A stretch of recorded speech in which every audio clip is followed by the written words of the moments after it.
It is possible that you've been going your entire life blindly focusing only on what was in front of you. If you've got some mental faculties, you've surely noticed when reading a story or playing a game that they come in chapters. What if you could be able to pick this core fundamental of storytelling and use it towards your own content and your own life? This is the idea that I'd like to explore with you this week. Welcome to Your Virtual Identity, a podcast aimed towards VTubers to help them brand build, help them with their content, and educate them in the matters of the future and the now. I am your host, Dog, and let's get this started. Let's go on a journey together. If you've ever read a biography of someone's life, you might notice that they all somewhat fit the same blueprint. People go through major events of their lives, and then, well, someday they die. But that's not important for us right now. Every biography starts with notable moments and give an overview of their life. Then comes their background, early childhood experiences, education, and challenges they faced. After they go about all of that, there's their career and major achievements, personal life, late life, and legacy. While it's easy to analyze someone whose life is over, it's obviously going to be hard to analyze your own self. So let's start by the end and reverse engineer a way to making the career we want out of this. You don't have to think about your death like I do on the weekly to push yourself to work on making a long-lasting legacy that will make you happy on your deathbed. Or maybe you should. It is yet to be seen where that will lead me, but I feel like it's important I'll let you know ahead of time, I'm not thinking of death as a depressed person would.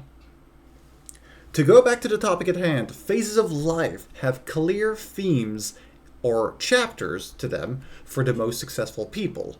They may be tiled with hardships, uncertainty, or to be spent going all in on one thing.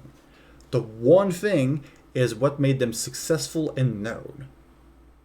A concept by Dan Coe called monk mode, short periods of time like 30 to 90 days where you cut out distractions and dive into the meat of things. Such things involve uninstalling social medias, decluttering your workspace, and commit to deep, uninterrupted work. It also should include a lot of things that help you create and open your mind to problem solving, like daily exercise, like walking, journaling or meditation, task batching to let your brain know it's time to work, and after that, it's free game. But to be extremely clear on why you're doing what you're doing. What you want to build out of your projects or out of yourself, and reflect on your own daily endeavors. What if we did just that? So that I'm not just spewing some theories into the ethos, I'll actually commit to be going through the next few months in those focused chapters. Instead of being spread out a little bit here and there, I'll commit all of my free time focused on these themes that I'm about to say. I've already been going through them. My month of April was all about singing. I've had a song that I wanted to produce for the longest time, and I've been afraid to commit to it because it involves screams and growls. Those are techniques used in metalcore if you're not familiar with those.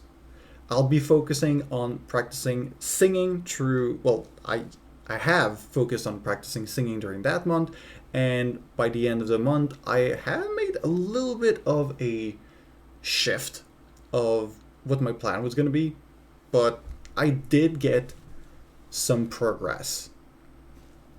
My month of May, which this episode is going to be releasing in, has been spent focusing on 3D modeling, because as you may be able to see, my model doesn't exactly look the best that it could be, and I've been lacking in working on that skill for a long while because I've been struggling with some deep-rooted trauma that I've since learned to face a little bit better. And I've learned to trust and surround myself with people rather than isolate myself. I'm not fishing for compassion here, I'm just stating the fact that I've been focusing on other stuff before that. And I know it's a skill issue. You're not teaching me anything. And during this month of May, I have been working on going through a course on character modeling to better help me refine this whole process.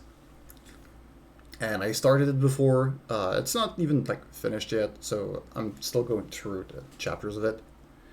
And I'll be hopefully by the end of that course be able to do a version 3.0 much better. So be on the lookout for that. My month of June will be a month that I will look back. I will plan ahead and enjoy the current moment because I very much struggle enjoying my time. I'm always looking forward instead of now.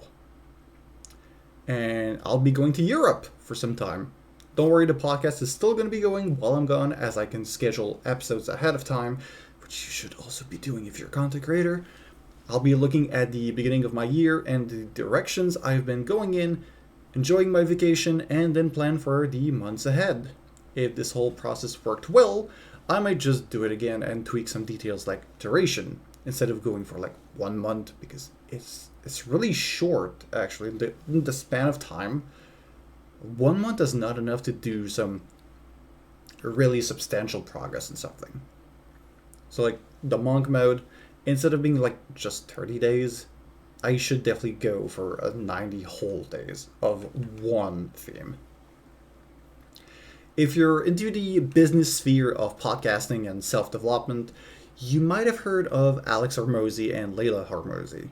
This power couple got a concept that we go through life in those seasons in all spheres. You'll have periods of high intensity in your relationships, into your content or business, into building your family, if that's a thing for you, personal health, finances, and so on. Sometimes they are requirements in the case of an emergency, a health scare, fragility in the finances, or others, but sometimes it's just a decision that we make fully consciously. It's better to be on the offense about our goal than to be on the defensive. Life won't just handle us a reward. We need to do actions that get us into the direction of that reward to get it, even if we don't feel like we deserve it. Here are some quotes that have been said by Alex Hormozi. You don't deserve anything. You can get things for what you do, but you don't deserve them. If you do get things when you believe you deserve them, then you will not be grateful for them. You will expect them, and then it will take something that otherwise would be amazing and nullify it. It's like spitting on a gift. I thought that I needed to include these inside of this episode because they were just so powerful, and I fully align with it. You and I don't deserve anything from the world, but if we do things, there is a chance that we get something back. It's never a guarantee, and you should always be grateful when it happens. If you plant a garden of tomatoes, you might get tomatoes at the end. Some plants may rot or be eaten by bugs, but if you put the work, you may be rewarded by tomatoes at the end, and that is worth trying. If you align your efforts into a specific direction, the outcome is never guaranteed, but you get a good idea of where it can end up in. Yet, you must rejoice if things go well. Be grateful to even have the chance in the first place to try. And when I'll be done with my experiments, I'll be sure to update everyone about the progress that I've made, and so you can also do better in the future. So what are you going to be putting down as your next chapters of creation? Wherever you're listening to this, write down in the comment what you'll be dedicating your next months to. A single month might not be enough, but we gotta fail to learn what works and what doesn't, don't we?